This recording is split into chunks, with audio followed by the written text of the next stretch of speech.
Hello friends, welcome back. This is another video. This is Cedric the Boss Repairs, and today I want to take you through a car amplifier motherboard. So the purpose of this video is to show you, if you maybe never been into one of these gadgets before, you have more sophisticated ones looking with more components better than this, but they all have a general way they function. So this video is here to show you that have a car amplifier that stopped working, or maybe you that want to learn how to repair car amplifiers, maybe for fun, to understand this board more easily. I will also show you how to remove and reinsert components, what tools you need. So for this video I'll be using my socket, a soldering wire. I'll be using my soldering station, my Magnum 2000 soldering station, and I'll be using my multimeter.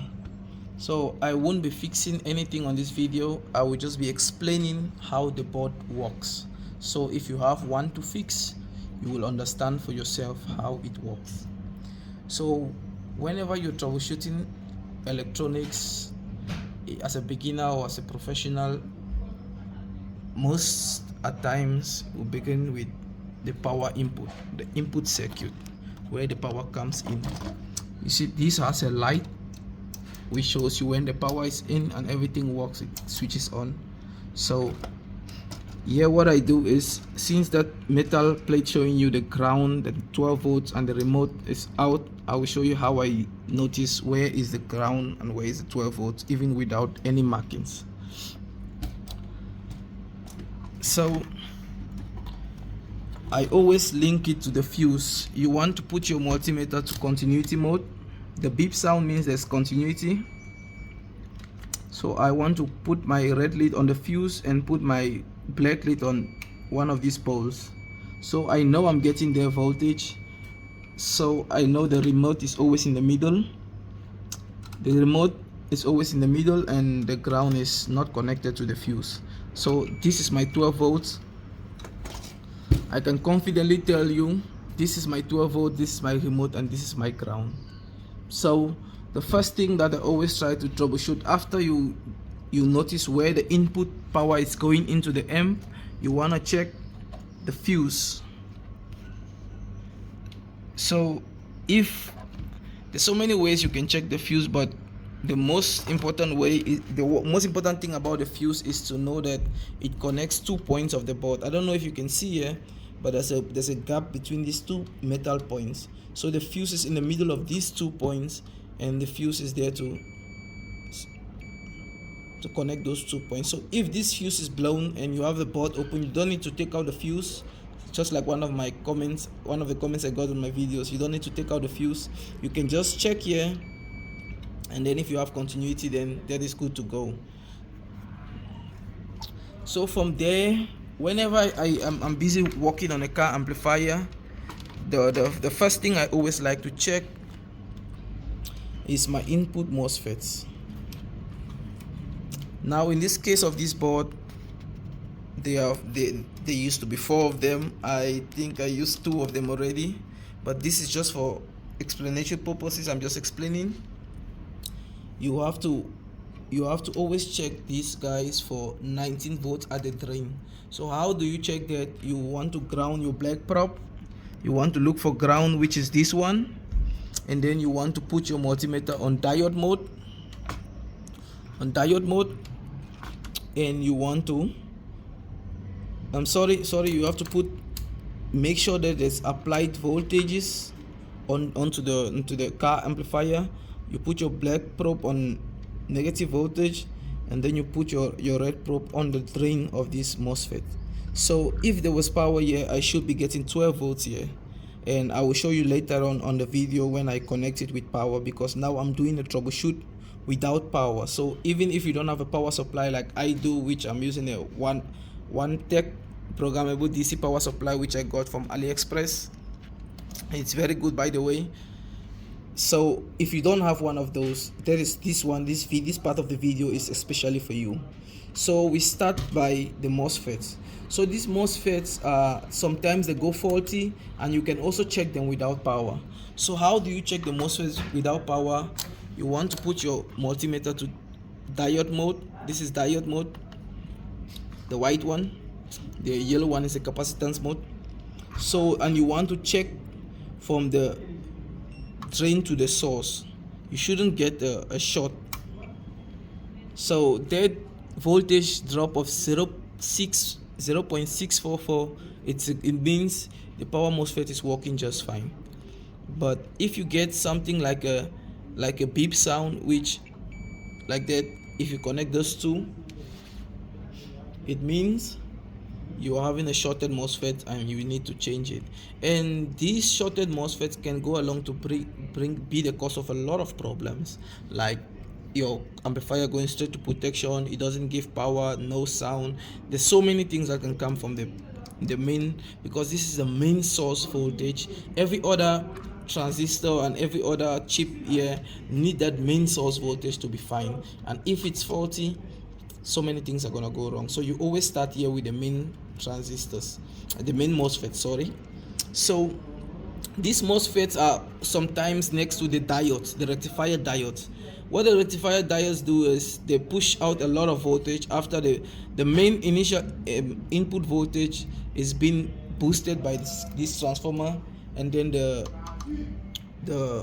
rectifier diodes, they push out, most of the cases 28 volts plus and minus.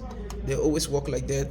So you have the plus will always be a PNP, and the minus will always obviously be a NPN diode. So these diodes, you can see they are all blacks, and here by the input MOSFET you can see it has a metal shield. This metal shield is meant for heat dissipation, because they can get really hot doing a lot of things at the same time. Sometimes this MOSFET, they burn me when I'm working with them. So these MOSFETs, you always find the white, all of them have that white paste which is for heat, but the MOSFETs do more of the processing of the work, so it gets more hotter and it needs a heat sink so it can release the heat to the body of the tape. So when you troubleshoot these four, and I showed you how to test the MOSFET, I'll just test this other one just to show you. But by the way, I did a short showing the parts of the MOSFET, which is the gate, the drain, and the source. So the gate always has a resistor, because the voltage needs to be stepped down. The gate voltage is always maybe like 4 volts, because it's what is needed for this MOSFET to turn on. So you focus on the drain and source, and you want to put your multimeter to diode mode or continuity mode, it doesn't matter, but you shouldn't get a continuity between these 2 points. But on the diode mode, you should also get a reading, depending on what type of power MOSFET is that. So I have a voltage drop of 0.488, which that is good, and I can tell you for a fact these two, they are good. These other two, I took it out for donors because I was fixing another car amp lately, and we are here on the diodes. So physically the diodes look different from the MOSFETs, because the MOSFETs have the heat sink, like I said earlier, and the diodes don't have the heat sink. So before I go to the diodes, I just want to talk something about the capacitors here. If you notice in car amplification, there is a main diode here, which you always check by putting your multimeter in diode mode. Sometimes this main diode could be shorted, and it can also account for most of the problems leading to no power. So I'm getting a 0.488 voltage drop, which that is good. I can clearly tell you that is good. So this input voltage, the input capacitor, sorry, they measure the input voltage that comes in from the battery. You can see here it's 1000 microfarads, 25 volts. So there are 2 of them in series, I suppose. So they take in the input voltages, and they hold the charge for the time being. And when after the boosted voltages come from the from the diode, the rectifier diodes. In this case, we have the rectifier diode here is, I'll just zoom a little bit so I can show you the number.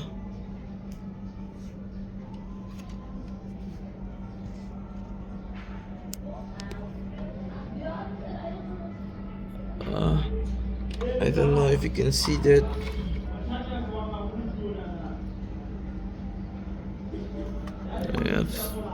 Okay, I'm getting the numbers.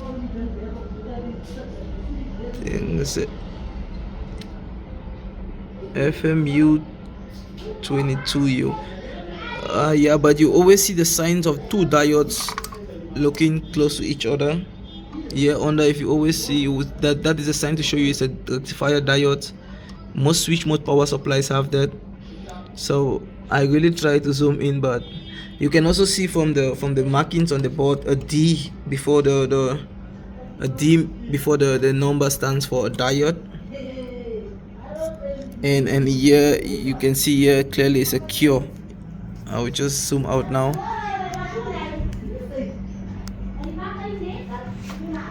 You can see clearly here it's a cure, which is on the MOSFET. So if you don't understand these things and you think all of them are the same, they are not the same, and they will have different job to do. Yeah, most of the times the voltage you'll find here will be 12 volts, which you will see later in the video. And this side, what you will find here by the rectifier diode will be 28 volts. So that's the difference, and we can go now to the output section of the board. But before we go to the output section of the board, we always have to check about the main chip. Now this main chip, I get people complaining and they say they don't know how to troubleshoot this main chip. Basically, what I always look for in this main chip is I look for the supply voltage, which is a 12 volts DC, and then I check for other voltages that, depending on the schematic of the board, you will see whatever voltage is necessary and wherever to check on which resistor or whatsoever. But what I do personally when I'm troubleshooting the IC, I always put my multimeter to a diode mode, or maybe continuity mode or resistance mode. Any one of them will do. When I do that, I just go to components such as diodes around and check if they are shorted. If you maybe get a shorted diode around the chip and you don't have a power supply to put it on to find out what is going on, just check the components around the IC. If you get maybe one or two shorted, then definitely the IC should be shorted, because the IC is very fragile, and any miss. Yeah, so this IC doesn't need too much voltages, it just needs the supply voltage, and then it does its thing. So if it's getting over voltage here, then this IC can easily blow up or malfunction. So from the IC we go straight into the output transistors. Now if it's your first time into a car amplifier, you will find out that the output transistors are relatively bigger than the input MOSFETs. So it helps you to identify which is which, and these devices, they work together. You will get a PNP and an NPN, a PNP, NPN. PNP standing for positive, negative, positive, NPN standing from negative, positive, negative.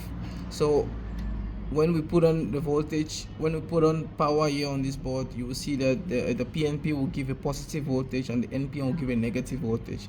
Now there's so many things you can talk about these transistors and MOSFETs, but in this application I'm just gonna go tell you how they function. So each negative and positive is a channel, and from this channel you can see this is a 4-channel amplifier. You can see 1, 2, 3, 4, meaning each 2 transistors, they work per channel. And if you maybe want to check and see which one works for which, you can just put your multimeter on continuity mode, and then I believe on the drain you can see that works for that one. These two works for this channel, and then this other two maybe for the next. Or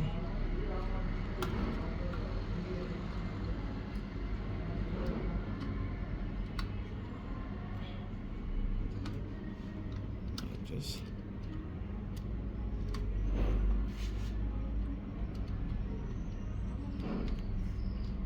okay, so I'm checking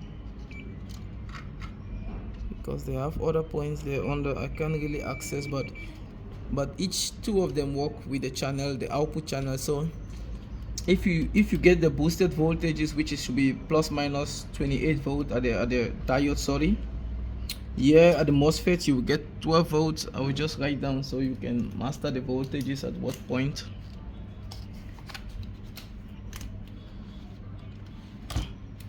So at the input MOSFET,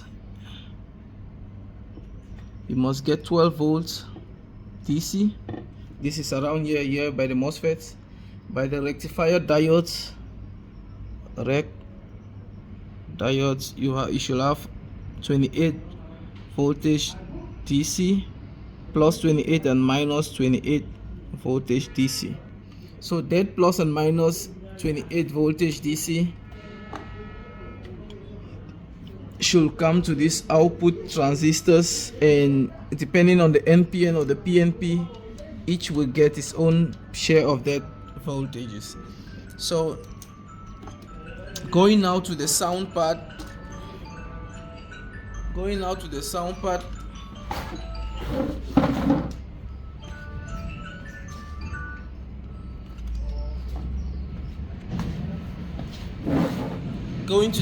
part of this board, here is the RCA jack, and here is the settings to adjust to get the best, the tail amps and your bass and treble and all those things to connect to set them nice, your gains. And most of the times with the amplifiers that I've worked with, I noticed the ICs here. When I get problem with no sound, I always troubleshoot the ICs for the positive and the negative voltages, because these ICs they vary depending on what amplifier you're working on. But I usually check them when the power is on. All I do to check them is I just ground my probe, and then I set my multimeter to DC volts, and then I check for the positive. I check for the positive voltages on one of the pins, and I check for the negative voltage on the other side of the pin. That is just what they are for. They have their own function, but if I get the negative and the positive voltages, then they are working just fine. And obviously the bigger diodes, you must always check for any burnt mark or maybe a resistor that is burnt. You want to change that, because all of these resistors have their functions. Some of these resistors are gate driven resistors, and they are there to make sure that the transistor switches on when it needs to switch on and turns off when it needs to turn off. Just like these other transistors here, they can also be very crucial, and sometimes one of them can fail and also cause a malfunction, and you maybe get your amplifier placed and then maybe goes there, plays and goes there. Maybe one of these drivers are not driving the transistors right. So the second part of this video, I will show you how I remove components and how I install components. So for that tutorial, I'm gonna take out these diodes. I'm gonna take them out with the help of my soldering wire and my soldering iron. I will take them out. So the first thing you want to do is you want to apply new solder to the old joints. You want to do to make sure that the old joints are nicely wet. I'll just show you now. Doesn't matter what amplifier you're working on, but you want to give a lot of new solder to it, and while you are going around hitting all the joints, you are losing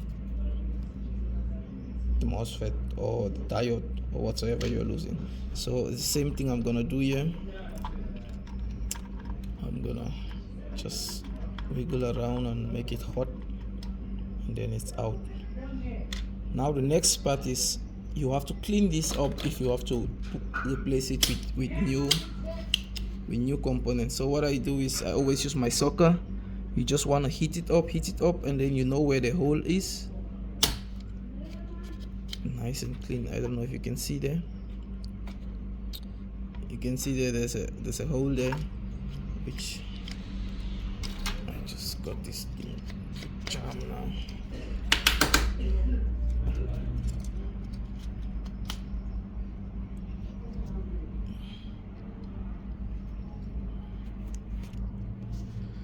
So you can see there from the hole. I will just zoom in so you can see nice, and it's pretty easy for you to do that. You don't need to stress.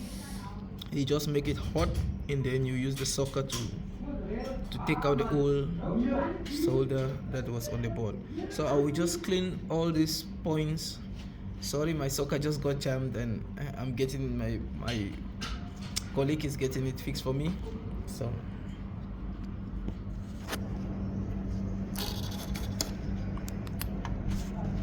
I will just hit the second point, and then I'll go in there. Okay, I don't know if you can see. I just go to the third one, then I go in there. Same, I'll apply same for all. Sorry, I missed there.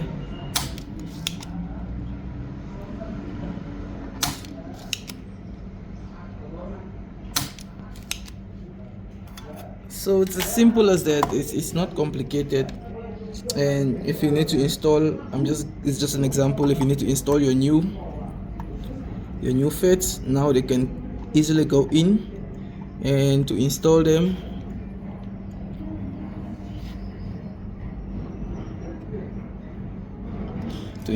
all I do is I just come with new solder. I just give it a little bit of flux to get nice soldering joints. So I will just go here and I just touch it on, and then it's just gonna perfect. So that's how you take out, and that's how you resolder.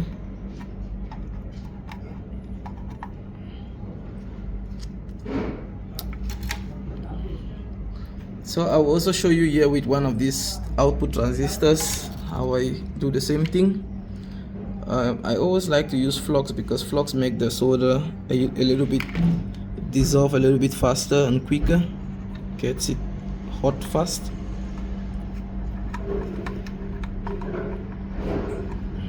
So you just want to keep touching and touching and touching and touching till it gets loose. You don't want to force anything on. It will come up by itself when it gets loose.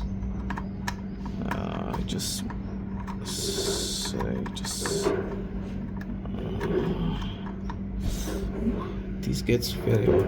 See there, it's loose. You know, it's hot. So I will just clean it the same way. Sorry. Oh man. You must make sure it's on the hole.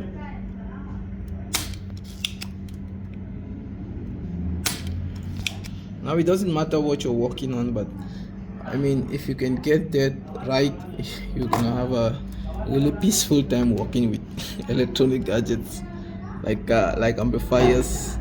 So I just put it back on, and I will just do the soldering again.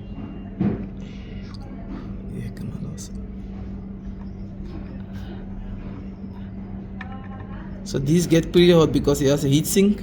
This not so much, but you can see there how we solder. And so yeah, I will try now to give it power for my power supply. So we already did the troubleshooting without power, so you understand how you should. Just before I give the power, I must show you how you can test these transistors. They are not different from the same way you test the MOSFETs. They are almost the same. You want to put your multimeter to DC mode, to diode mode, and because I know the transistors work like it's the base is the collector and the emitter. So you wanna put your black lead and your red lead, depending on is it a PNP or NPN. You should get a reading. Sorry, I'm with the power supply, not the multimeter leads. So I just wanna, I'm getting a voltage drop of 0.550. At no point should you get a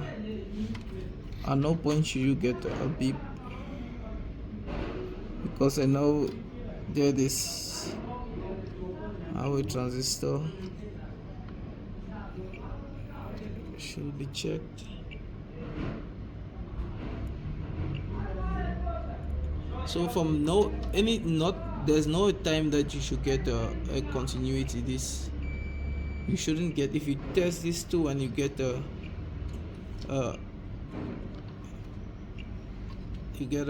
continuity, then you must know they are faulty. Like you see there.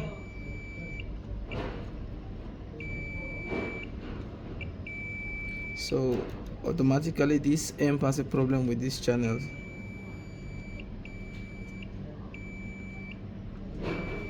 So you see, you can see the difference. This is a A1633. This is a PNP transistor. So just see, for example, I go that way and I go that way, and this is the same transistor, the same type of transistor. We just check.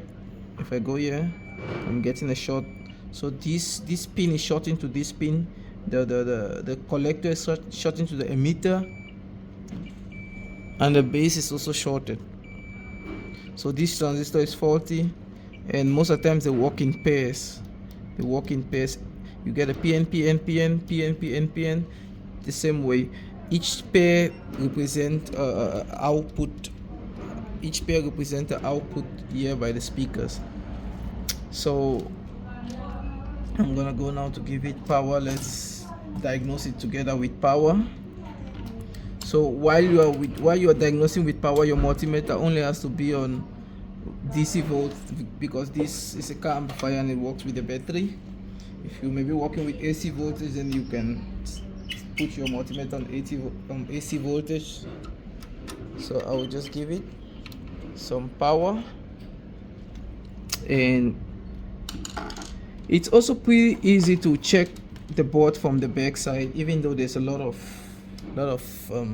components here, you can get confused, but it's actually easy if you know what voltage you are busy searching for. It's not so challenging to put the prop leads and just make sure what voltage you're getting. So I will start from the back side. I always like to do it from this side because I get the accurate reading on the board rather than doing it from the other side, but it doesn't matter. All we want to do is we want to fix that amplifier and want to get it right again. So I will apply 12 volts 3.8 amps to this amplifier. Now the first thing I notice is the power light, it dims, and that is most likely because of the missing two mosfets, which I already used to repair another amplifier, because it's a donor board. But this video, like I said, is just there to enlighten you, so you know step by step, if you're busy with something you're trying to fix, where to check and how to check it like a pro. So I'll ground my black lead, and right away you can see here by the power supply is not giving out 12 volts, so it already tells me there's a faulty component here on the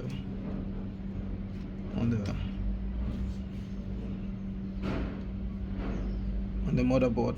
So sorry, I will just give it more voltage, and I ground my black prop. I want to start checking the MOSFETs. You can check the multimeter, how much I'm getting a 6 volt. Something tell me something here is not working right, because if I happen to take out these two MOSFETs, you can even see this getting smoked. The power is a little bit too much. So just to explain my point, I will take them out. They are very hot, by the way. I will just wait for some few minutes. I'm gonna take them out. to show you.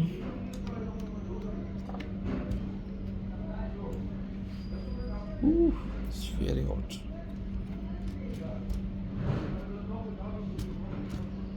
So as usual, I wanna get my soldering wire, get a little bit of paste, soldering iron, and make these guys loose.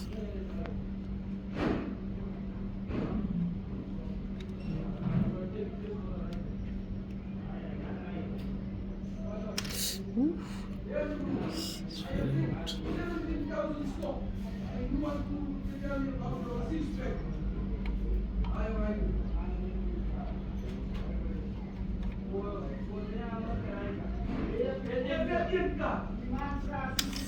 Ooh. It's very hot. So they are out now. I'll just apply power to the board again.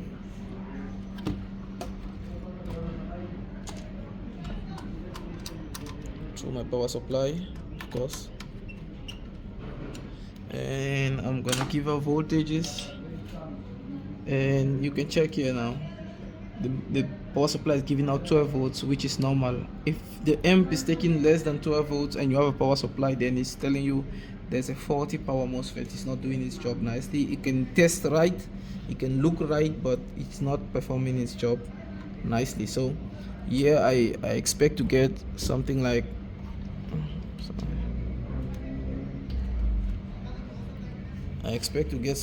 a 12 volts here on the drain. Can you see there? 12 volts, 12 volts, 12 volts. So that tells me I just need to get new FETs and put them on here, and this board is working again 100%. So the next thing, when you check the 12 volts is fine, what I always do when the power is, I want to see what the rectifier diodes are doing. They're supposed to boost the voltage. I must get 28 volt boosted voltage. They receive the boosted voltage, so I must find a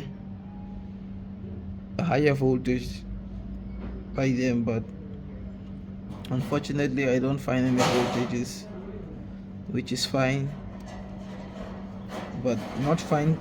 You that you're about to fix, you need to get at least a plus 28 volts and then minus 28 volts, which is then go down to these guys, the transistors, will push it out to the speakers.